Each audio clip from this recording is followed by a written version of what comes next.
नमः। ओम श्री गुरुभ्यो नमः। ओम मातृशक्तये नमः।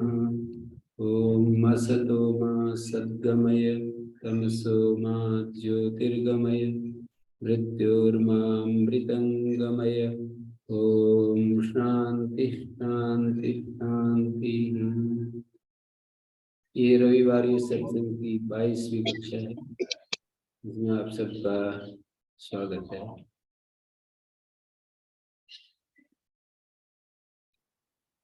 एक प्रश्न होते हैं, एक उनके समाधान होते हैं। प्रश्न में ही समाधान भी छिपा हुआ रहता है। प्रश्न कभी बहुत मुश्किल से समझ में आता है और समाधान इतना धीरे से आ जाता है कि इसमें तो कुछ था ही नहीं, पर प्रश्न इतना जटिल हो जाता है। तो जीवन की भी समस्याएं वो हमें समझ में नहीं आती, इसलिए उनका समाधान भी नहीं समझ में आता। समस्या क्या है ये समझ में नहीं आता है, तो उसका समाधान क्या है ये कैसे आएगा। इस बात को अपने अंदाज में स्वामी शरणानंद जी प्रज्ञाचक्षु मानव सेवा संघ के महान संत ऐसे बताते हैं कि एक दुख होता है, एक दुख का प्रभाव होता है। तो जो लोग दुख के प्रभाव, दुख जिनके ऊपर दुख का प्रभाव होता है, वो दुख के कारण की खोज करते हैं। और जो जिनके ऊपर दुख का कोई प्रभाव नहीं होता है, वो बस दुख आता है तो दुखी हो जाते हैं। दुख का प्रभाव कुछ नहीं होता है, दुख आया तो दुखी हो जाते हैं, बस इतना ही करते हैं कि दुख आया तो दुखी हो गए, सुख आया तो सुखी हो गए। सुख का प्रभाव तो सबके ऊपर है और सुख का भोग भी सब करते हैं। सुख का प्रभाव होने का अर्थ होता है सुख के साथ सदा सुख साधनों की खोज करना। सुख कैसे कैसे हमें मिल सकता है उनकी खोज करना। और एक सुख भोग होता है, अनुकूलता का नाम सुख होता है। और इसी तरह से दुख और दुख का प्रभाव, दुख का मतलब प्रतिकूलता, और दुख का जो प्रभाव होता है वो जब दुख का प्रभाव होता है तो व्यक्ति खोज करता है, अपनी ऊर्जा इस बात में लगाता है कि ये दुख क्यों आ रहा है, किस कारण से आ रहा है, इसका बीज क्या है, दुख का कौन सा बीज है जिसके कारण से ये दुख का वृक्ष बन गया है। तो ऐसे कारण की जब खोज करने के लिए प्रवृत्त होता है तो फिर दुख के कारण में जब मूल में पहुंच जाता है तो कारण का तो उपाय आदमी कर ही सकता है ना। कारण का उपाय, दुख का उपाय बेशक ना कर पाए, दुख आ गया तो वो तो दुख पूरा भोग करके ही हम उसके पार जा सकते हैं। आए हुए दुख को हम कैसे कम करें, वो तो थोड़ा बहुत करते ही हैं। जैसे कहीं वैद्य के पास जाते हैं, बीमार पड़ जाते हैं तो किसी वैद्य के पास जाते हैं, वैद्य से दवा लेते हैं, तो वो तो हम अपने अपने स्तर पर करते ही हैं। लेकिन दुख का जो प्रभाव है, दुख के प्रभाव को यदि हम ध्यान दें तो फिर कारण की खोज करेंगे कि ये दुख किस कारण से आ रहा है, दुख किस कारण से आ रहा है ये बात हम देखेंगे। और दुख के कारण को यदि ढूंढ लिया तो फिर उस कारण को हटाने से दुख का निवारण हो जाता है। कारण को हटाने से दुख का निवारण होता है। तो हमको ये बहुत जरूरी है कि दुख के कारण को खोजा जाए।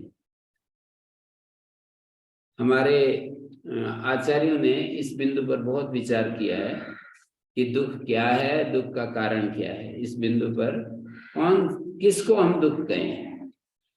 योग दर्शन में इन 4 चीजों पर पूरा डिटेल में विचार किया, 12 सूत्रों में विचार। वहां तो एक एक सूत्र बहुत बड़ी चीज होती है, 12 सूत्र इस पद्धति में लगा दिए उन्होंने, इस पद्धति को समझाने के लिए। वहां तो कर्म की थियोरी को समझाने के लिए 5-6 सूत्र हैं, पूरा कर्म विज्ञान को समझाने के लिए तो बहुत संक्षेप में अपनी बात कह देते हैं। वहां कोई शास्त्रार्थ नहीं है, पूर्व पक्ष नहीं है, उत्तर पक्ष नहीं है, ऐसा कुछ भी नहीं है। बस सीधा जो है वहां पर बस इतना ही होता है कि ये बात है, ये बात है। तो दुख क्या है, इसके लिए उन्होंने कहा हेयम दुखम अनागतम, जो बीत गया वो दुख नाम नहीं रखा उन्होंने। बीत गया वो तो बीत ही गया, उसका क्या दुख, उसको क्या दुख समझना। बीते हुए को भी हम गड़े मुर्दे उखाड़ उखाड़ करके और परेशान होते रहते हैं। किसी ने हमारा अपमान कर दिया तो वो तो बीत गया ना, अब आप थोड़ी अपमान कर दिया, वो तो 10 दिन पहले किया था, हम उसी के चक्कर में पड़े रहते हैं। कोई हमें घाटा हो गया था, गाय दूध भैंस दूध निकालते हैं और कभी लात मार देती है, तो फिर वो मतलब पूरे दिन भर जब खड़े होंगे तभी ये बात आएगी सामने कि हमारा तो आज सारा दूध ही गिर।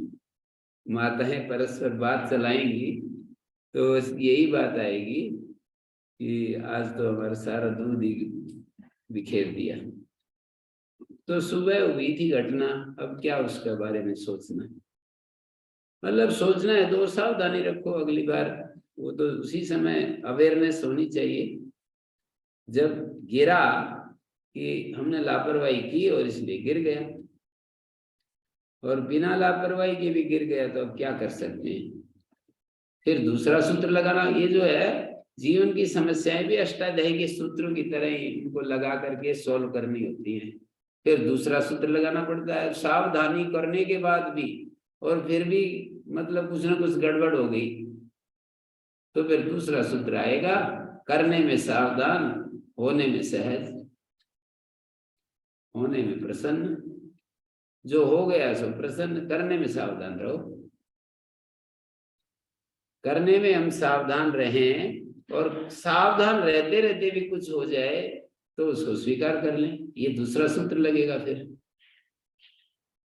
तो हमारे को कारण और स्वरूप, दुख का स्वरूप क्या है, दुख का कारण क्या है। फिर एक तीसरा प्रश्न है कि क्या दुख की पूर्ण निवृत्ति संभव है। तो ऋषि मुनि तो कहते हैं कि हाँ, दुख की निवृत्ति के लिए ये मनुष्य जीवन, केवल रोटी खाने के लिए, अच्छे अच्छे साधनों को इकट्ठा करने के लिए, प्लेन और विमान और बड़ी बड़ी फैक्ट्रियां लगाने के लिए, ये जीवन का आंशिक उपयोग है। जीवन को मैं व्यर्थ तो नहीं कह रहा हूं कि इन कामों के लिए जीवन बिल्कुल नहीं है, ये तो जीवन का आंशिक उपयोग है। पूरा उपयोग तो ये है कि वो चीज खोजनी चाहिए जिससे कि दुख निवृत्ति हो जाती है। दुख निवृत्ति संभव बताते हैं, पूर्ण दुख निवृत्ति, दुख की पूर्ण निवृत्ति संभव है, उसको उन्होंने अपने शब्दों में हान कह दिया, मोक्ष कह दिया, दुख निवृत्ति कह दिया, भगवत प्राप्ति उसका साधन बता दिया, या विप्लव रहित विवेक ख्याति उसका साधन बता दिया। माने दुख निवृत्ति को उन्होंने डिक्लेयर कर दिया कि दुख निवृत्ति पूर्ण रूप से संभव है। बोले जीते जी, बोले हाँ जीते जी, मरने के बाद तो फिर दुख की श्रृंखला शुरू हो जाती है। यदि अब जीते जी दुख निवृत्ति नहीं हुई तो मरने के बाद दुख निवृत्ति हो जाएगी, ये तो केवल कल्पना है। जीते जी ही जिनकी दुख निवृत्ति हो गई और कुछ वर्ष बिता दिए दुख निवृत्ति में, तब मरने के बाद वो बनी रहेगी वो स्थिति। कुछ वर्ष यदि बिता दिए हैं तो एक बार भी, कई वर्ष में एक बार भी दुख नहीं आया मरने तक, तो समझो कि उस व्यक्ति ने दुख निवृत्ति कर दी। ऐसे तो दिन में कितनी बार आदमी दुख निवृत्ति में रहता है और कितनी बार दुखी होता है। एक एक बार दुखी होता है, एक एक बार दुख निवृत्ति में रहता है। तो उसका कोई अर्थ नहीं, कुछ वर्ष तो निरंतर चलने चाहिए। तो दुख निवृत्ति संभव है। फिर बोलते हैं दुख निवृत्ति का उपाय भी है कोई। बोले उपाय के बिना दुख निवृत्ति कैसे हो जाएगी? उपाय तो है ही। उपाय के बिना कोई दुख निवृत्ति अपने आप बातों में थोड़ी हो जाएगी, अपने आप थोड़ी हो जाएगी। बड़ी, इतनी बड़ी बात, इतना कठिन बात, इतनी जीवन की सर्वोत्तम बात, और वो केवल सोचने से दुख निवृत्ति हो जाएगी? बोले नहीं, उसके लिए क्षण क्षण में सजग रहने वाला पुरुषार्थ करना पड़ता है। विप्लव रहित विवेक ख्याति की स्थिति में सतत जीना पड़ता है, या भगवत भक्ति में सतत रहना पड़ता है, निरंतर भगवान की भक्ति में रहना पड़ता है, ईश्वर भक्ति में रहना पड़ता है। ये मैंने 4 शब्द आपके सामने रखे, दुख और दुख का कारण, दुख निवृत्ति और दुख निवृत्ति का उपाय। यदि इस विषय पर यदि विचार किया जाए तो हम ये कहेंगे कि दुख क्या है। ये तो सब जानते ही है, प्रतिकूलात्मक दुख होता है। जो हम नहीं चाहते वो आ जाए, और जो चाहते हैं वो चला जाए। अप्रिय संयोग, प्रिय वियोग में दुख होता है। अप्रिय चीज हमारे से आकर के हमारी झोली में पड़ जाए, और जो प्रिय थी वो निकल कर भाग जाए, तो हमें दुख होता है। अप्रिय संयोग, प्रिय वियोग में दुख होता है। संबंधों, हमारे जो संबंध होते हैं, उन संबंधों में हमारा जो साथी होता है वो हमसे अप्रिय, प्रतिकूल आचरण करे तो दुख होता है। प्रतिकूल आचरण का मतलब यही होता है, जो हम नहीं चाहते वैसा बोले, जो हम नहीं चाहते वैसी बात करे, तो उससे दुख होगा ही।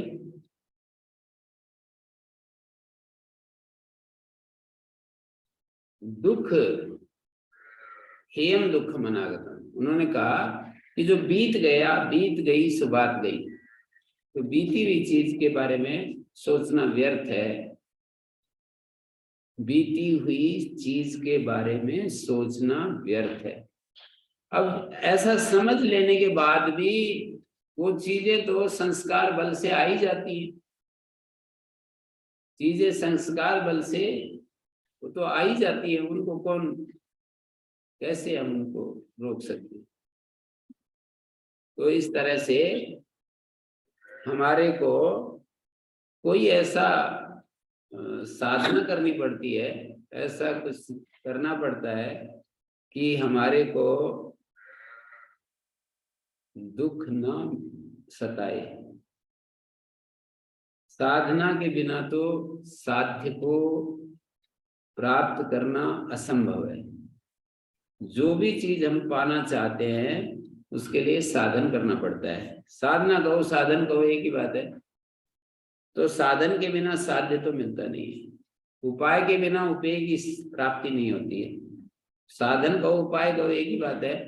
तो जो चीज बीत गई वो दुख नहीं है, वो हमारे लिए दुख नहीं है।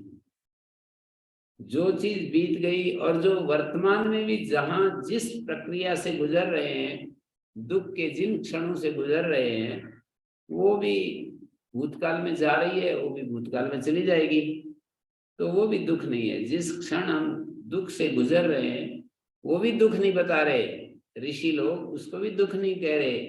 वो कहते हैं कि जो आने वाला दुख है वो दुख है। एवं दुखम अनागतम जी, जो आने वाला दुख है वो दुख है। ऐसे उन्होंने एक प्रिंसिपल निर्धारित किया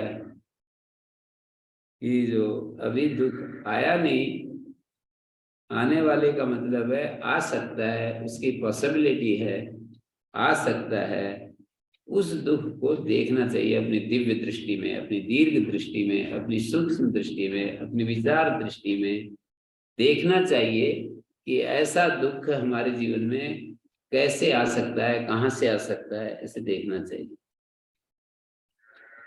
तो कारण को यदि हमने देखा तो फिर उस कारण का निवारण हो सकता है। तो सूत्रकार पतंजलि कहते हैं दुख का कारण है स्वस्वामी संबंध, दुख का कारण है दृष्टा दृश्य का संयोग। दृष्टा और दृश्य का जो संयोग है वो दुख का कारण है। तत्संयोग हेतु विवर्जनात् स्यादयं दुख से आत्यंतिको प्रतिकारा। दुख का आत्यंतिक प्रकार प्रतिकार यदि चाहते हैं तो संयोग का जो हेतु है उसको हटा देंगे तभी होगा ये आत्यंतिक प्रतिकार। मान लो हमें ऐसे जंगल में घूमना पड़ता है कि जहां पर कांटे कांटे, भाखरी के कांटे बिखरे हुए रहते हैं। ऐसे जंगल में हमें घूमना पड़ता है बकरी चराने में या ऊंट चराते समय। ऐसे जंगल में से सुबह शाम तक घूमना पड़ता है, ऐसी जगह में रहना पड़ता है। तो उसके लिए जैसे हमारा पैर का तलवा है उसमें कांटे चुभेंगे, कांटे चुभने वाली चीज है। और उसका परिहार क्या है? कांटे भी दिख रहे हैं और चुभन भी दिख रही है। पैर का तलवा है और उधर है कांटे और चुभ भी रहे हैं। तो उसके लिए कहते हैं, उसके लिए कहते हैं कि या तो भाई जूते पहन कर जाओ या ऐसी जगह जाना छोड़ दो। या चमड़ा बिछाओ सारी जमीन पे। सारी जमीन पे चमड़ा तो बिछाया नहीं जा सकता। सारी जमीन पर चमड़ा तो कैसे बिछा सकते? जूता पहन। सारी जमीन पर कौन बिछा सकता है? चमड़ा बिछा नहीं सकते। तो या तो जूता पहनो। तो इसका मतलब यह है कि जहां दुख आता है उसका उपाय तो है, जहां से दुख आता है उपाय तो है। फिर ऋषि लोग कहते हैं कि यहाँ इस प्रसंग में हमारे अंदर एक चित्त नाम की चीज है, एक आत्मा नाम की चीज है और दुख भी है। तो ये दुख कहाँ आता है, किसको होता है ये दुख, कौन दुख का देने वाला है और कौन दुख जिसको देता है वो कौन सा है, ऐसे खोजिए। आत्मा भी है और दुख देने वाला भी है और दुख जिसको हो रहा है वो भी है। तो ये मैं सांख्य दृष्टि से, सूत्रकार पतंजलि की दृष्टि से मैं विश्लेषण कर रहा हूं। कोई दूसरा आचार्य, दूसरा कोई दार्शनिक कोई दूसरा विश्लेषण करे तो उससे कोई विरोध नहीं है। वो भी एक हम ये बोलते हैं दर्शन एक नहीं, घटना एक दर्शन अनेक। घटना एक है पर उसकी व्याख्याएं अनेक अनेक हो सकती हैं। घटना एक, phenomenon is one but the perception is different। phenomenon वो तो एक है पर परसेप्शन, उसको देखने का नजरिया वो अलग अलग हो जाता है। तो मैं पतंजलि के अनुसार ये प्रस्तुत कर रहा हूँ, उनका विश्लेषण प्रस्तुत कर रहा हूँ। उन्होंने कहा कि ये जो हमारे भीतर एक दुखी होने वाला कौन है, दुख देने वाला कौन है और उपाय क्या है। तो जैसे यहाँ पर जूता पहनना उपाय है या जूते से बचना उपाय है, मतलब वो कांटों से बचना उपाय है, जूता पहनना उपाय है। यदि कांटों के स्थान में जाना है तो जूता पहन कर जाए, नहीं तो उससे बच करके निकलें, वहां जाना ही बंद करें। तो ऐसे ही हमारे जीवन में जो दुख आता है उस दुख को देखा कि ये दुख देने वाला कौन है।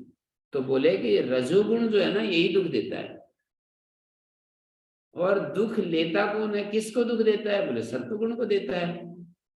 और बोले आत्मा, आत्मा तो बरी है, आत्मा को कोई दुख सुख नहीं होता है, आत्मा तो बिल्कुल असंग है, निर्लेप है। लेकिन जब सत्वगुण दुखी होता है तो आत्मा भी उसके अनुरूप ही हुआ रहता है। प्रतीति यही होती है, प्रतीति यही होती है कि भाई आत्मा भी, मैं भी दुखी हो रहा हूं। परमार्थ तय होता है कि व्यवहार तय होता है? परमार्थ तय तो आत्मा कभी सुखी दुखी होता नहीं है, वो तो पूर्ण ज्ञान स्वरूप है, पूर्ण चिन्मय स्वरूप है, उसमें क्या सुख दुख होना। मतलब ये सांख्य का विश्लेषण कर रहा हूं। ये चिन्मय शब्द बहुत जगह है, चिन्मय का अर्थ क्या है? मय का मतलब, हाँ जी, मय शब्द जो जुड़ता है ना, तो उसका अर्थ प्रचुरता होती है और विकार अर्थ होता है। दो अर्थ होते हैं, जो जहां पर लगे वहां अर्थ कर लेना चाहिए। जैसे अन्नमय मानी अन्न का विकार, हाँ। आनंदमय मानी आनंद का विकार। हाँ। लेकिन विज्ञानमय का मतलब विज्ञान ही विज्ञान, कोरा विज्ञान, विज्ञान का ढेर, विज्ञान का एक समुदाय। आत्मा के लिए विज्ञानमय शब्द का भी प्रयोग हुआ। और एक कोश का विज्ञान, विज्ञान का विकार। तो विज्ञान मय जब हमने बोला, चिन्मय जब हमने बोला, चिन्मय बोला तो चित्त कहते हैं। चित्त के तय को न हो गया, चित्त के तय को न हो गया है, तो तय का नहीं हो गया मैं की वजह से। जी। तो हमारे को बोले कि ये जो रजोगुण है ये सत्वगुण को चुभता है, दुख देता है। तो बोले ये रजोगुण क्या है? रजोगुण है चंचलता। रजोगुण का मतलब है कुल मिलाकर के चंचलता। जो ये चंचलता है उसके कारण से हमको विषयों की इच्छा होती है, मेरे को ये मिल जाए वो मिल जाए, बहुत सारी महत्वाकांक्षाएं उठती रहती हैं, और उसको मुझे जीतना है, उसको हराना है, उसको मैं ठिकाने लगाना है। ये सारे जो हमारे भीतर जो भाव उठते रहते हैं, अलग अलग विचार उठते रहते हैं, यही रजोगुण है। मेरे को इतने प्लॉट तो हो गए हैं, इतने प्लॉट और बढ़ाने हैं, बच्चों के लिए कुछ करके जाना, ऐसे ही नहीं जाना। ऐसे ऐसे हम बहुत सारी बातें सोचते हैं कि मुझे मेरा कर्तव्य है। कर्तव्य के नाम पर भी बहुत सारी चीजें आ जाती हैं कि मेरा कर्तव्य होता है, मेरा फर्ज होता है कि मैं कुछ करके जाऊं, जिससे कि वो बच्चे ये ना कह सके हमारे लिए तो इसने कुछ किया ही नहीं। केवल इस बात को हटाने के लिए बहुत सारे हम पापड़ बेलने पड़ते हैं। तो ये जो रजोगुण है, जो चित्त की चंचलता है, महत्वाकांक्षा है, तृष्णा है, यही दुख देने वाली चीज है।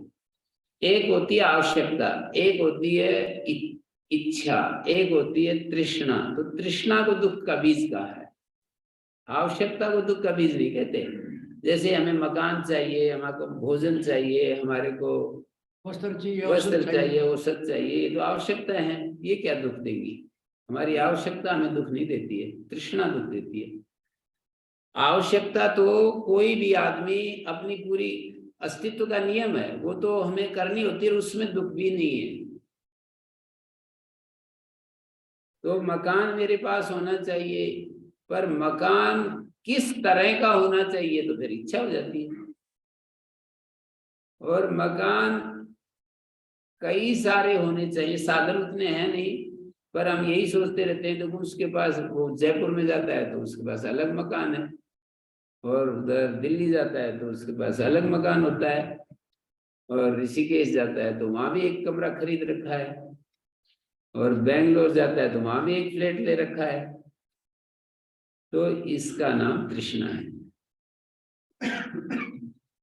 ये जो तृष्णा है, भाई मेरे पास तो कितना सा है, देखो उसके पास कितना है। अपने लिए दूसरों को देख देख करके और परेशान होते रहना कि उसके पास कितना है, तुलना कर करके दुखी होते रहना। देखो उसके पास कितनी बड़ी नौकरी है, देखो उसके पास कितना बड़ा व्यापार है, देखो वो कितना बड़ा लैंडलॉर्ड है, कितने अच्छे अच्छे उसके पास साधन है, गाड़ियां हैं, कितने उसके साधु सन्यासी कहेंगे, कितने उसके फॉलोअर्स हैं, कितने लोग उसके पास मिलने वाले बड़े बड़े लोग आते जाते हैं। ये सारी जो हैं, इन सबको कहते हैं तृष्णा। तो दुख का बीज तृष्णा में छिपा बैठा है। माने रजोगुण जो है वो, रजोगुण के कारण तृष्णा आती है, और क्या है, तृष्णा ऐसे थोड़ी आ जाती है। रजोगुण अपना काम करता है और वो तृष्णा को जन्म दे देता है। काम ऐसा, क्रोध ऐसा, रजोगुण समुद्भव, ऐसे कहा है ना। ये कहा है, देखिए यहाँ पर ये तीसरे अध्याय के अंत में बोले कि अर्जुन ने ये कहा, अथ केन प्रयुक्तो यम पापम चरति पुरुष अनिच्छन अपि वार्ष्णेय बलादिव नियोजिता। वो कौन सी चीज है जिससे प्रेरित होकर आदमी पाप का आचरण करता है, न चाहते हुए भी ऐसे लग जाता है जैसे कि उसको पकड़ करके लगा दिया हो, जबरदस्ती लगा दिया हो किसी ने। बड़े आदमी ने जैसे किसी को, छोटे बच्चे को लगा दिया हो, कोई शक्तिशाली राजनेता ने अपने अधीनस्थ को जैसे लगा दिया हो कि लग जा भाई, और वो लग जाता है। तो ऐसे ही उत्तर यही दिया कि ये जो कामना है, काम ऐसा, क्रोध ऐसा, रजोगुण समुद्भव, ऐसे कहा। रजोगुण से जो कामना पैदा हो जाती है, यही हमारे को घुमाती रहती है। ये महाभक्षी है, ये महापापी है, और यही इस ज्ञान का असली वैरी है। ये जो विद्धि एनम ही वैरिणम, इसको तू अपना वैरी समझ। विद्धि एनम ही वैरिणम, इसको तू अपना वैरी समझ ले। ये जो रजोगुण से उत्पन्न होने वाली जो तृष्णा है, कामना है, आवश्यकता के लिए मना नहीं है, देखिए बिल्कुल मना नहीं है। आवश्यकता में दुखी भी नहीं होगा आदमी, आवश्यकता की पूर्ति में दुखी भी नहीं होता है। पर जैसे ही रजोगुण आता है, जैसे आदमी सुबह से शाम तक काम करेगा और भोजन मिल जाएगा, क्या दुख है। लेकिन जैसे ही उसके अंदर ये भाव आएगा कि मैं तो सुबह से शाम तक काम करता हूँ, केवल 500 रुपये मिलते हैं, और ये लोग जो है कितने ज्यादा कमाते हैं, उसके पास कितना है, इसके पास कितना है, ये विचार आते ही कामना में बदल जाते हैं और दुख शुरू हो जाता है। स्पर्धा, कंपटीशन, और दूसरों के साथ तुलना, कंपैरिजन, कंपटीशन, डिमांड, तो ये सारी चीजें, जजमेंट, ये सब चीजें रजोगुण के क्षेत्र में आती हैं। रजोगुण जो है सत्वगुण को वो करता है, बींधता है। और सत्वगुण क्या है? सत्वगुण का मतलब ज्ञान का प्रकाश, सत्वगुण का मतलब सहज सुख, सत्वगुण का मतलब सबके लिए भला सोचना, सत्वगुण का मतलब सबके कल्याण की बात मन में लाना, सब सुखी रहें, सब आनंदित रहें, किसी को कोई पीड़ा कष्ट बाधा ना हो, ऐसे जो विचार हैं उसको सत्वगुण कहते हैं।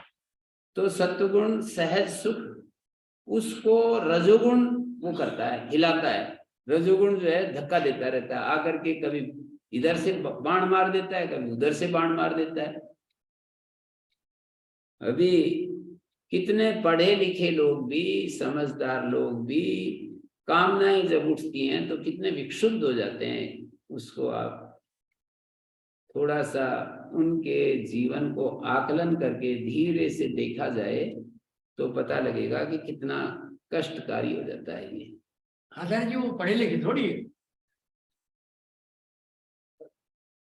वो तो ठीक है, पढ़े लिखे नहीं है, पर किताब तो बांची हुई है। वो किताब ही बांटी है, तो सरकार के तनख्वाह ले रहे हैं, उस हिसाब के पढ़े लिखे थे नहीं। हाँ, तो किताब बांचने का फल तो यही है। महर्षि दयानंद ने लिखा है कि विद्या का क्या फल है, मतलब हम ये जो व्याकरण आदि शास्त्रों का अध्ययन करना चाहिए, पूछते हैं व्यवहार भान, वो एक पुस्तक है उनकी, संस्कृत वाक्य प्रबोध। ये तो साधु सोमनाथ में दे रखा है, उसका फल क्या मिलेगा? कुछ नहीं मिलेगा, जब तक आचरण नहीं करेगा। संस्कृत वाक्य प्रबोध में ये पूछा कि ये जो है व्यक्ति को अक्षर ज्ञान करना चाहिए, फिर व्याकरण आदि शास्त्रों को पढ़ना चाहिए, इसके बाद क्या करना चाहिए? तो बोले धर्म का आचरण करना चाहिए। विद्या का फल ये है कि अवश्य ही धर्म का आचरण करना, व्यवहार भानु में भी लिखा है ऐसा। तो जब हम अवश्य ही धर्म का आचरण करेंगे ना, तो विद्या पूरी होती है। विद्या का फल है, एक जगह तो कहा है विद्या का फल विनम विनय, विद्या ददाति विनयम, विद्या ददाति विनयम साचेद अविनयापहा किं कुर्मा कम ब्रूमा कम प्रतिब्रूमा मात गर्दायाम स्वमातरी। कि विद्या का फल तो विनय, हम विनयशील हो जाएं, हम अनुशासित हो जाएं। विनय का एक अर्थ होता है नम्रता, और विनय का एक अर्थ होता है अपनी इंद्रियों को सहज नियंत्रण में करें, ये एक विनय का अर्थ है। विनय विद्या का जो है, जो अपने वश मन में अपनी इंद्रियों को अपने वश में करता है, वो विनम्र तो होता ही है। तो ये कहा कि विद्या ददाति विनयम साचेद अविनयापहा। यदि वो अविनयापहा है, वो अविनय को ले आए, वो हमें और गर्विला बना दे, और ज्यादा हमें उच्छृंखल बना दे, तो किं कुर्मा कम प्रतिब्रूमा, क्या करें, किसको कहें, गर्दायाम स्वमातरी, जिस माँ ने हमें जन्म दिया वही हमें जहर की घूंटी पिला दे। जिस माँ ने जन्म दिया वही हमें जहर पिला रही है, ऐसा हो गया ये तो। कि विद्या पढ़ के भी हम विनयवान नहीं हुए, जितेंद्रिय नहीं हुए, और हम मन को अपने वश में नहीं कर पा रहे हैं, और चंचल हो गए हैं, हम देखा देखी लगे रहते हैं अंधाधुंध, और बस कहीं पर पहुंच जाएं वहीं पर बस यही रहता है सारा झगड़ा। तो competition, comparison, complaint, demand, judgement, इनसे पीछा नहीं छूटता है। तो ये क्यों नहीं छूटता? बोले रजोगुण, एक ही बात है। रजोगुण माने सत्व गुण तो है जहां वो तीर जाकर लगेगा, और रजोगुण है तीर मारने वाला। दो को पकड़ करके किया। सत्व गुण जो है उसको रजोगुण मतलब तमोगुण का तो स्थान ही छोड़ दिया, वो तो मोह रूप है, वहां तो बेहोश आदमी, उसकी तो क्या चर्चा करनी। उसको तो वैसे ही एकदम एक बोले इसको छोड़ो, इसकी कोई बात नहीं, वो तो बेहोश अवस्था है, पशु जैसी अवस्था है, जिसको पता ही नहीं है कि कहाँ तो क्या सुख है क्या दुख है, उसको अपनी समस्या का भी पता नहीं है और अपनी कोई चाहत भी नहीं है, उसकी बस ऐसे पड़ा है, वो तो लोथड़ा की तरह पड़ा है जैसे।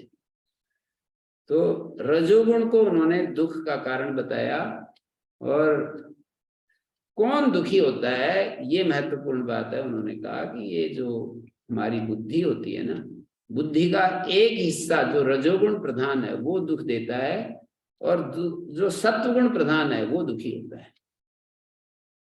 ऐसा विश्लेषण किया, और आत्मा फिर ये कह दिया कि पुरुषोपि अनुतप्यते तद आकारानुरोधी पुरुषोपि अनुतप्यते, ये कह दिया। मानी उसके अनुसार चलने वाला है जी, सब ठीक होनी बस। तद आकारानुरोधी पुरुषोपि अनुतप्यते, ये बात होगी। सत्वे तो तप्य माने, सत्व जब दुखी होता है तो तद आकारानुरोधी उस सत्व के आकार को धारण करने वाला जो पुरुष है, चैतन्य है, वो भी अनुतप्त सा होता है, वो भी जलता सा दिखता है कि वो भी जल रहा है। तो ये कहा है तपि क्रियाया कर्मस्तत्वा सत्वे कर्मणि तपि क्रिया न अपरिणामिनी क्षेत्रज्ञ। क्षेत्रज्ञ जो है ना जीवात्मा, वो तो अपरिणामी है, उसमें तपि क्रिया कैसे प्रवेश करेगी? अपरिणामी जो क्षेत्रज्ञ है उसमें ताप क्रिया, क्योंकि वो ताप और अताप दोनों का केवल साक्षी है, तटस्थ साक्षी है। आत्मा तो, पुरुष तो तटस्थ साक्षी है। अपरिणामी जो क्षेत्रज्ञ है उसमें ताप क्रिया प्रवेश नहीं करती। ताप क्रिया किस में प्रविष्ट होती है? तो कहा कि ये जो सत्व है ना, बुद्धि का जो सत्व गुण है, उसको सताती है ये रजः प्रवृत्ति। रजोगुण की जो प्रवृत्ति है उसको सताती है। तो ये कारण हे हेतु सूत्र है ना, जो दृष्टि दृश्य संयोगो हे हेतु, उस पर मैंने अपने शब्दों में वहीं की बात को लेकर के मैंने कहा है कि ये दुख का कारण है, माने ये दुख का बीज है। यदि इस बीज को हम समझ लें तो हम परिहार्य तत् संयोग हेतु विवर्जना, उसके संयोग का जो हेतु है, मानी दृष्टा और दृश्य का जो संयोग है और उसका जो हेतु है, उसको त्यागने से दृष्टा दृश्य का जो संयोग है वो कैसा है? ये जैसे दो हाथों को मैंने ऐसे हाथ जोड़ लिए, तो ये ऐसा संयोग तो है नहीं दृष्टा दृश्य का संयोग कि दृष्टा एक तरफ है और दृश्य एक तरफ है और दोनों आकर के मिल गए। या दो कालिक चीजों का जैसे संयोग होता है, पूर्व काल उत्तर काल का, ऐसा भी संयोग नहीं है। दो देश मिल जाते हैं, जैसे क्षितिज वहां जाकर के एक वो बन रही है कि वहां जाकर के धरती के साथ संयुक्त हो रहा है क्षितिज, ऐसा संयोग भी नहीं है। तो ये संयोग एक बिल्कुल विचित्र प्रकार का संयोग है दृष्टा और दृश्य का। उसका संयोग का स्वरूप होता है एक प्रत्यानुवर्तिता, एक ज्ञान में दोनों का विद्यमान होना। एक ज्ञान में जैसे मैं बहुत ही विक्षुब्ध हूं, ये संयोग का स्वरूप है। मैं परेशान हूं, मैं तो बहुत ही तंग आ गया, ऐसे जो हमारे अंदर जो उत्पन्न होती हैं, जो ज्ञान वृत्तियां उत्पन्न होती हैं हमारे भीतर, जो चित्त का ज्ञानात्मक व्यापार चलता है, और उसमें हमें ये फील होता है कि मैं तो परेशान हो गया, मर जाए इससे तो अच्छा, ऐसे ऐसे जो भाव आते हैं, विचार आते हैं, तो वो जो एक प्रकाशक है और एक प्रकाश्य बुद्धि में आई हुई चीजें प्रकाशित होती हैं, वो दोनों इकट्ठी हो जाती हैं और एक रूपता में हमें प्रतीत होती हैं कि दृष्टा दृश्य एक हो गए। तो उन दृष्टा और दृश्य का जो आइडेंटिफिकेशन है, उसका जो तादात्म्य जो प्रतीत होता है, वही संयोग कहलाता है। उस संयोग में ही दुख के बीज, उस संयोग होने के बाद ही दुख जो है, ये जो रजोगुण है, वो सत्वगुण को बींधने लगता है। यदि ये ऐसा हम इस संयोग को कट ऑफ कर दें, इस संयोग को यदि हम हटा दें अपनी साक्षी भाव में, हम ये देख सकें कि देखो ये रजोगुण है, ये ऐसी ऐसी इच्छाएं आ रही हैं, अपने से बाहर यदि रजोगुण को देख सकें, जो बीधने के लिए तीर हमको आ रहा हो, हमें दिखाई दे जाए तो हम नीचे हो जाते हैं, तीर ऊपर से निकल जाता है और हम नीचे हो जाते हैं, और कुछ कुछ करते ही हम तो कुछ न कुछ उपाय करते हैं। यदि हमारे को ये समझ में आ जाए कि ये रजोगुण हमको बींध रहा है और सत्वगुण को बींध रहा है, मेरी बुद्धि को परेशान कर रहा है, मेरी बुद्धि तो ज्ञान रूप है जो कि प्रकृति पुरुष के बंधनों को समझ रही है, और यही कितना, बुद्धि कितनी अद्भुत चीज है जो समझ सकती है, अपने बंधनों को हटा सकती है, और ये बंधन, ये बुद्धि कितनी बेबस हो रही है, ऐसे उन बंधनों को हम देख सकें, तो फिर रजोगुण को हमने ऐसा कर दिया एक प्रकार से, जैसे काट दिया हो, उसके पंख काट दिए हो। सत्व गुण के ऊपर जब अटैक करने के लिए रजोगुण भागता है, तो अपनी अवेयरनेस के द्वारा, अपनी सजगता के द्वारा उसके पंख काट दिए ऐसा लगेगा। यदि हम सजग हो गए, उसको देख लिया, तो ये ऐसा ही है जैसे चोर चोरी करने के लिए आए और लाइट जल जाए, उसी समय लाइट जला दें।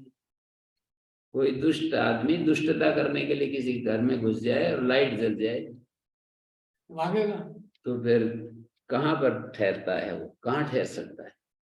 तो इस तरह से दृष्टा दृश्य का जो संयोग है वो दुख का कारण, मतलब हेयम दुखम अनागतम। तो दृष्टा क्या है, दृश्य क्या है, इसको 2 सूत्रों में, 3 सूत्रों में बताया। बोले दृश्य तो यही है सारा, प्रकाश क्रिया स्थिति शीलम भूतेन्द्रियात्मकम भोगापवर्गार्थम दृश्यम विशेषा विशेष लिंग मात्रा लिंगानी गुण परवाणी। ये मतलब 2 सूत्रों में दृश्य का स्वरूप बताया। दृश्य क्या है, बोले ये प्रकाश क्रिया और स्थिति स्वभाव वाला, प्रकाश क्रिया स्थितिशीलम भूतेन्द्रियात्मकम, ये जो हमारे अंदर जो भूत तत्व हैं, तन्मात्र तत्व हैं और जो इंद्रियां हैं, ये दृश्य का स्वरूप है। माने 13 तत्व इंद्रियों के रूप में और 10 तत्व जो है रूप के रूप में। 10 और 13 23, ये इसका दृश्य का स्वरूप है। दृश्य हमको क्या देता है, दृश्य से क्या मिलता है, तो बोलेगी भोग और अपवर्ग, सुख और दुख। भोग का मतलब होता है सुख और दुख। दृश्य मानी दृश्य का सबसे बड़ा जो घटक है, सबसे महत्वपूर्ण घटक वो बुद्धि है। बाकी तो हमारे कारण, सामान्य रूप से कार्य और करण को दृश्य कहते हैं। कार्य का मतलब शरीर, जो पंचभूतात्मक शरीर है, और करण का मतलब हो गया सूक्ष्म भूत और स्थूल भूत। टूल्स। करण का मतलब जीवात्मा के टूल्स।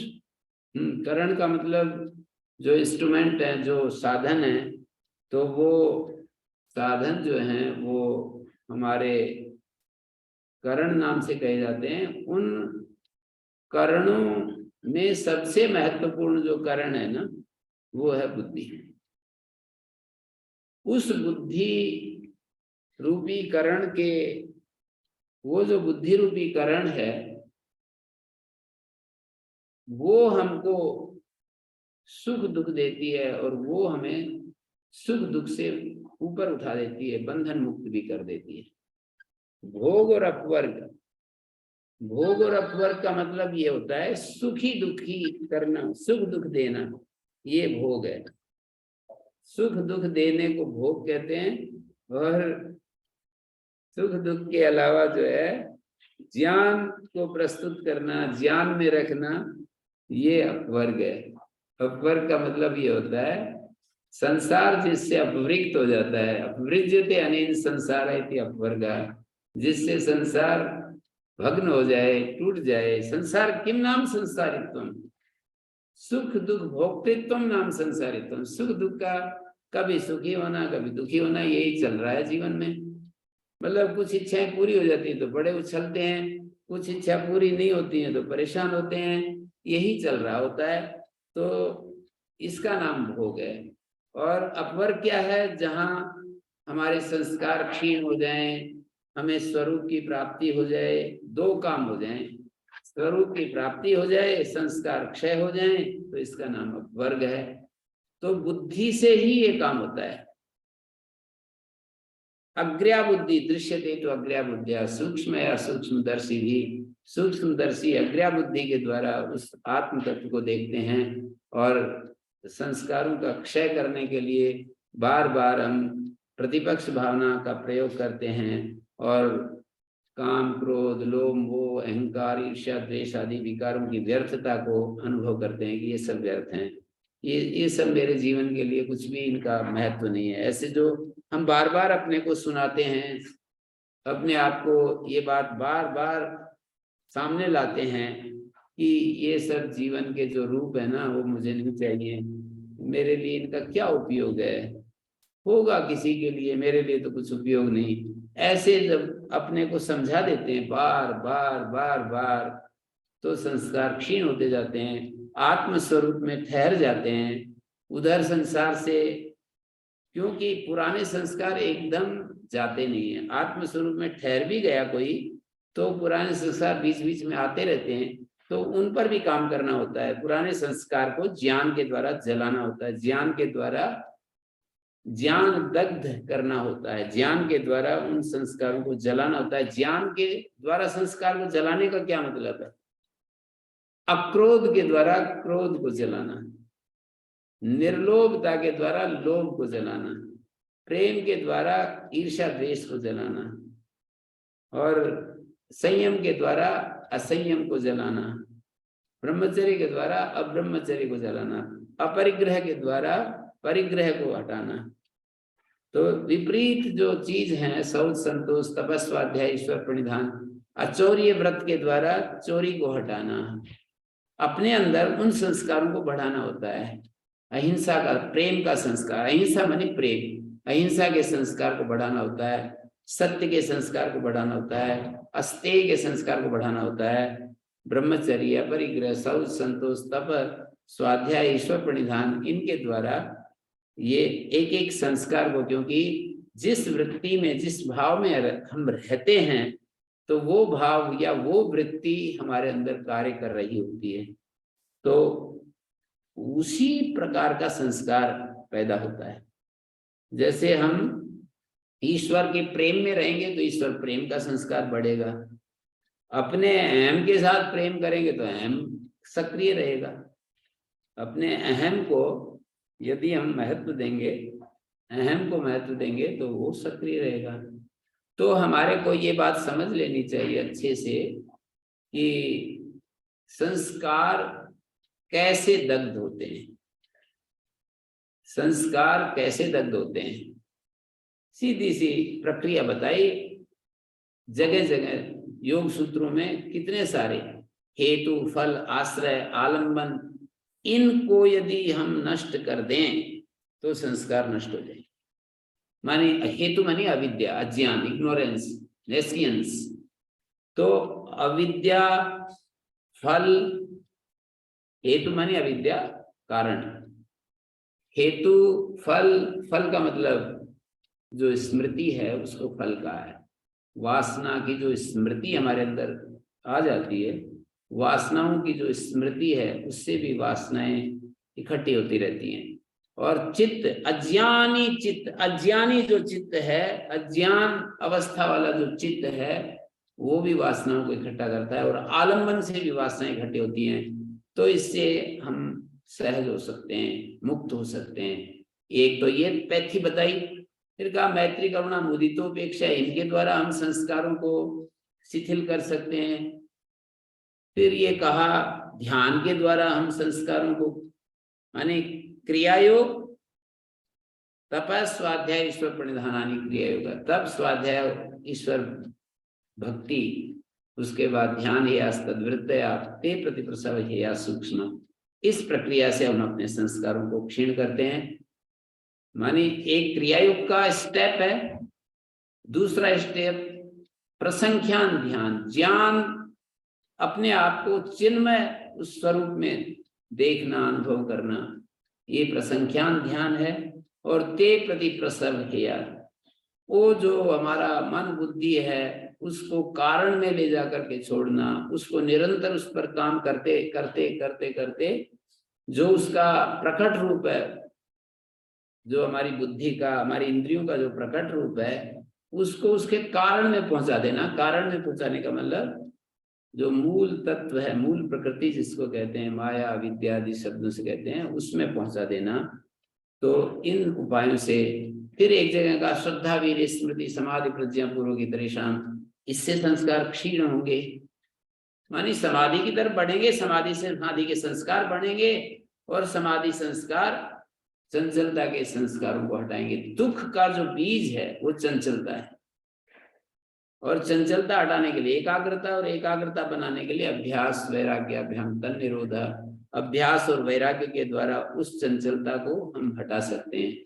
तत्र स्थितो यत्नो अभ्यास, वृत्ति रहित जो चित्त की स्थिति है उसको स्थिति शब्द से कहा है, प्रशांत वाहिता। प्रशांत वाहिता का मतलब ही होता है कि चित्त एकदम वृत्ति रहित हो गया, उसको प्रशांत वाहिता शब्द से कहते हैं। तत्र स्थितो, और स्थिति शब्द का भी वही अर्थ है। वृत्ति रहित चित्त की जो स्थिति है उसको स्थिति कह रहे हैं। माने चित्त की जो प्रशांत वाहिता है उसको स्थिति, उस स्थिति को प्राप्त करने के लिए, माने वृत्ति रहित होने के लिए जो हमारे अंदर प्रयत्न, उत्साह, वीर्य, पराक्रम जोर मारता है, उसको हम दृढ़ भूमि करते हैं, दीर्घ काल निरंतर श्रद्धा पूर्वक उस रास्ते पर चलते चलते संस्कार क्षीण होते हैं। वैराग्य के द्वारा संस्कार क्षीण होते हैं, अभ्यास के द्वारा आत्मदर्शन की उपलब्धि होती है। दो धाराएं हैं ना, अभ्यास का काम होता है आत्मदर्शन या एनलाइटनमेंट, अपने भीतर उस आत्म तत्व में रहने के लिए जो हम प्रयत्न करते हैं, पुरुषार्थ करते हैं, उसका नाम अभ्यास। और ज्ञान के द्वारा इस संसार के आकर्षणों से अपने को मुक्त रखते हैं, उसका नाम वैराग्य।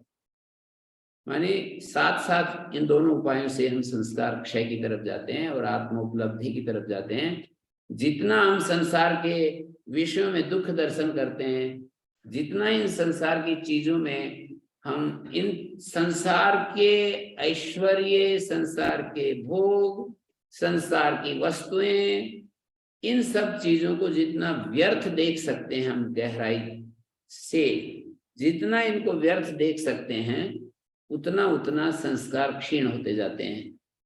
तो संस्कारों पर काम करने का मतलब यही है कि हम उसकी व्यर्थता को देखते रहें, निरंतर देखते रहें। ऐसा नहीं मैं ये बातें कह रहा हूं और आपको समझ में भी आ रही है, और जैसे हम अपने गर्दन को हिलाते भी हैं, सहमति भी देते हैं, और फिर मतलब फिर वैसे के वैसे हो जाते हैं।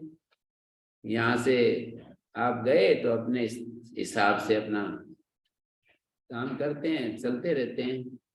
तो इसका मतलब ये हुआ कि हमें ये संदेश शास्त्रकार ने जो दिए हैं ना, भक्ति के आश्वासन, भक्त के लिए भी बहुत मतलब मैं एक तरफ से बोल रहा हूँ, थोड़ा ज्यादा उसको देने के लिए, बल देने के लिए बोल रहा हूँ, क्योंकि मैं यूं कहूँ भगवत प्राप्ति, भगवत प्राप्ति, तो भगवत प्राप्ति तो हर व्यक्ति मान लेता है, मुझे तो भगवान मिल गया है।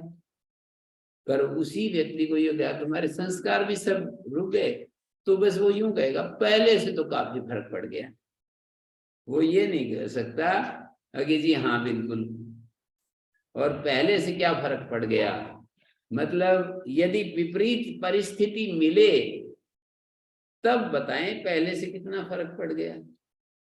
विपरीत परिस्थितियों में हमारी क्या स्थिति होती है, कोई आकर के कहे कि आपके बारे में अमुक आदमी ऐसे कह रहा था, कि ये तो बहुत ही मतलब कोई भी हल्की बात बोल दे, हमारे तार यदि उस समय ना हिलें तब तो बात है, अंदर ही अंदर तार यदि हिल गए तो फिर क्या हमने साधना की।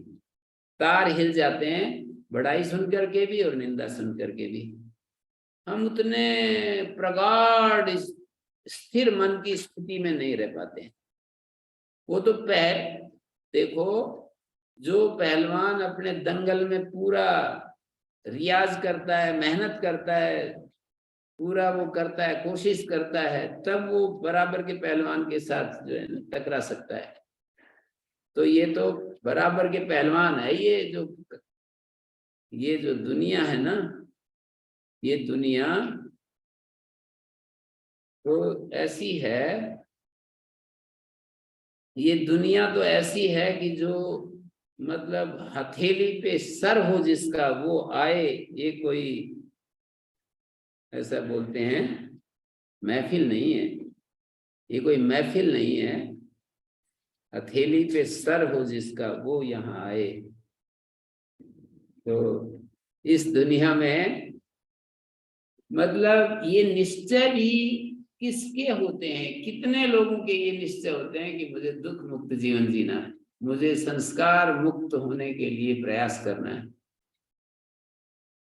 तो यदि ये निश्चय हो जाए और इस पूरे जीवन प्रयास करें तो अगला जीवन या तो घनघोर प्रयास करें तो इसी जन्म में मुक्त हो सकते हैं, घनघोर यदि प्रयास शुरू कर दें तो इसी जन्म में हो सकते हैं, और इस जन्म में मुक्त नहीं होंगे तो अगले जन्म में बाल्यकाल से बहुत ही अच्छा जीवन हमें मिलेगा, बहुत ही अच्छा हमें वो मिलेगी, स्थिति मिलेगी।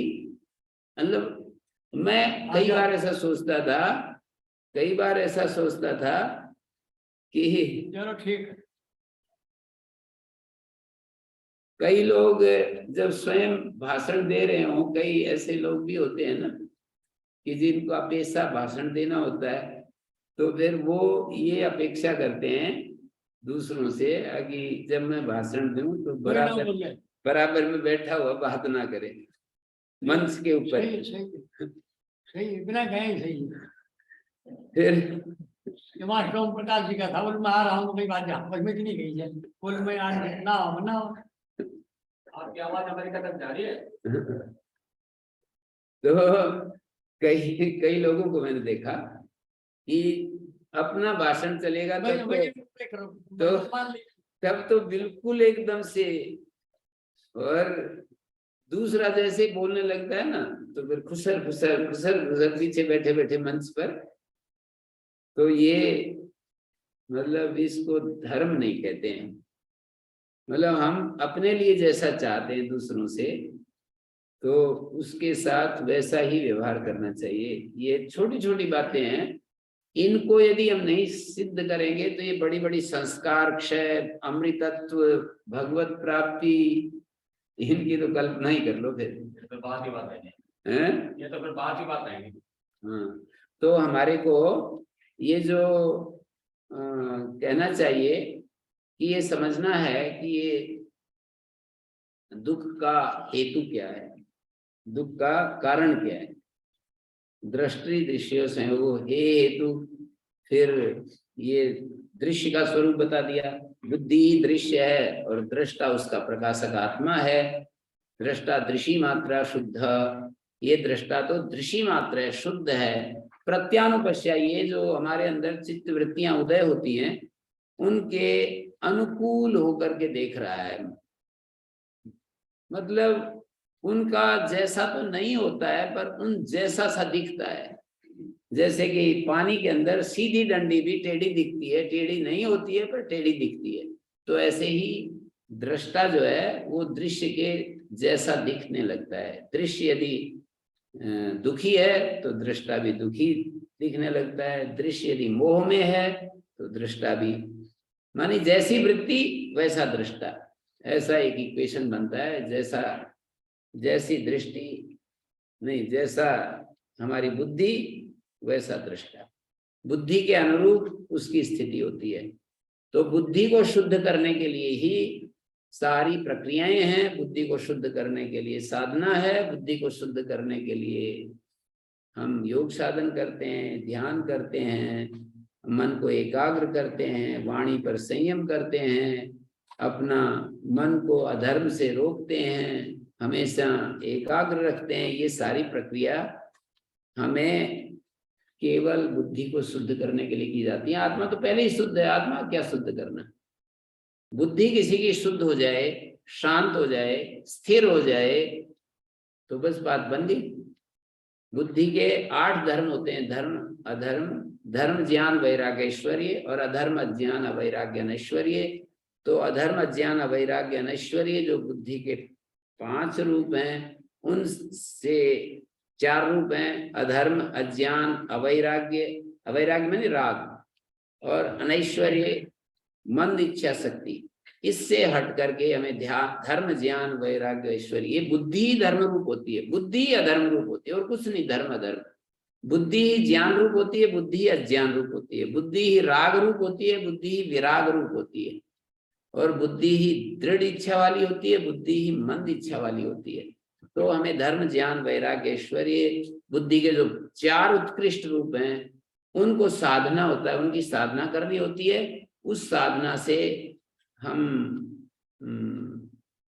ये जो रजोगुण जो दुख दे रहा था ना, उसकी सत्व गुण की सत्वगुण ने यदि कवच पहन लिया तो रजोगुण से भिड़ता रहो, क्या बिगाड़ेगा वो। और बिना कवच पहने रजोगुण से टकराएंगे, चूर चूर हो जाएंगे। रजोगुण सत्वगुण में विवेक का कवच यदि सत्वगुण ने नहीं पहना, बुद्धि ने विवेक का कवच नहीं पहना, ज्ञान का कवच नहीं पहना, और फिर रजोगुण से टकराए बुद्धि, तो कभी भी नहीं, कभी भी विजय नहीं होगी। गीता में भी एक श्लोक में 67 नंबर, दूसरे अध्याय का 67 नंबर श्लोक है। इतना अच्छा कहा है भगवान ने, कितनी मीठी वाणी में बोलते हैं कि 67 नंबर श्लोक में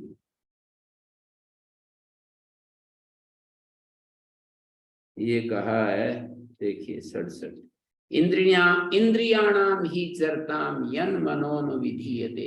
इंद्रियां जब अपने विषयों में विचरण कर रही होती हैं और मन उनका साथ दे दे कि चलो आज यूं ही सही, एक बार मन साथ दे दे, तदस्य हरति प्रज्ञाम वायुर नावम इवाम्भसी। तो कितनी अच्छी बुद्धि हो, मन उस बुद्धि को भी अपने साथ कर लेता है।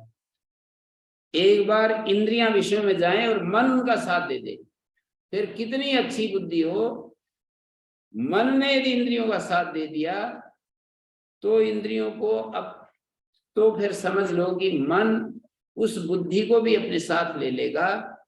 जैसे कि कितना भी शक्तिशाली वो चलाने वाला हो ना नौका को, तेज वायु का झोंका आ जाए तो वो अपने अनुसार बहा करके ले जाता है उसको, नौका को। चप्पू चलाने वाले की कुछ नहीं चलती फिर। तो ऐसे हम, पर भगवान ने आश्वासन भी बहुत जबरदस्त दे रखे हैं। जगह जगह भगवान ने हमको आश्वासन दिए हैं, तेषाम सतत युक्तान भजताम प्रीति पूर्वकम ददामि बुद्धि योगम तम येन माम उपयान्ति ते। जो सतत युक्त होते हैं, प्रेम पूर्वक भजन कर रहे होते हैं मेरा, उनको मैं ऐसी बुद्धि दे देता हूं कि अपने मेरे पास आ जाते हैं। यहाँ की भाषा में अड़ग देसी न मेरे पास आ जाते हैं, ऐसे बोलते हैं यहाँ के लोग, कि ऐसे आ जाते हैं, बिल्कुल आराम से मेरे पास आ जाते हैं। तेषाम अहम समुद्धरता मृत्यु संसार सागरात भवामी न चिरात पार्थ मयि आवेशित चेतसा। जिन्होंने अपना मन मुझ में डाल दिया है उनको मैं ऐसे पकड़ करके बाहर रख देता हूँ, इस संसार सागर से डूबने नहीं देता हूँ। ऐसे बड़े बड़े वो हैं, एश्योरेंस बोलते हैं, ग्रेट एश्योरेंस, और वार्निंग भी जबरदस्त हैं। कितने कठिन कठिन वार्निंग दिए हैं। ये वार्निंग ही तो है, इंद्रियाणाम ही चरताम यन मनोन विधीयते तदस्य हरति प्रज्ञान। यदि इंद्रियों के पीछे मन चल पड़ा तो कितना भी बुद्धिमान हो उसको, तो बुद्धिमान हो उसको मन का साथ देना ही पड़ेगा। तो इसलिए कहा है कि पुरुषार्थ का कहाँ उपयोग है। तो तीसरे अध्याय में एक जगह आया, बोले पुरुषार्थ का कहाँ उपयोग है, शास्त्र कहाँ मदद करेगा जब ऐसे ही हमारी गति है। तो बोला जब राग द्वेष सिर उठाने लगे, निप इन द बड, कोमल सा पत्ता जब उखड़ता है ना, सिर उठाने लगे, वहीं मसल दिया जाए तब तो ठीक है, वहां शास्त्र का और पुरुषार्थ का उपयोग। एक बार भर्तृहरि ने कहा है कि मैंने ऐसे दुनिया में बड़े शूरवीर देखे हैं, हाथी के साथ टकराने वाले और सिंह को भी ऐसे पकड़कर फाड़ देने वाले, पर उन बलवानों को मैं एक बात अच्छे से समझ रहा हूं कि एक बार जिनके अंदर कोई वासना बढ़ गई, कोई भी वासना जो अतिक्रमण कर बैठी वासना, उसको फिर उस पर नियंत्रण करना उसके हाथ में नहीं है। मतलब फिसलन पिट्टी पर से, पट्टी भर से एक बार फिसल गया ना, फिर उसके हाथ में थोड़ी है बीच में रुक जाऊंगा। जैसे फिसलन पट्टी बच्चे फिसलते हैं ना, मान लो वो तो बीच में बराबर में वो हाथ लगाने की भी हटा दो, और फिर ऐसी कोई लंबी चौड़ी सी ऐसी बना दो ना ये पट्टी, फर्श पे लिपटा था ना, तो ये पट्टी समझ लो ना। फिर देखो या एक दीवार बार पे लिपटा एक बार रिपट गया तो फिर नीचे ही जाना पड़ेगा, फिर बीच में नहीं रुक सकते। तो जब कोई वेग उठता है उससे पहले क्षण में यदि नियंत्रण हो जाए तो ठीक है।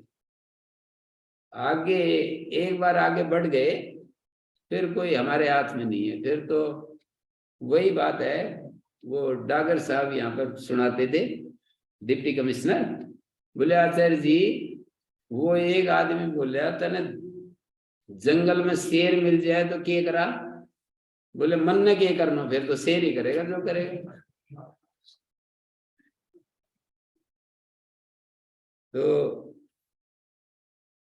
तो यहीं पर हम विराम देते हैं। आप सबके लिए बहुत बहुत धन्यवाद। कुछ चर्चाएं हमने की, आपने ध्यान से सुनी। और ओम बिना शांति शांति शांति।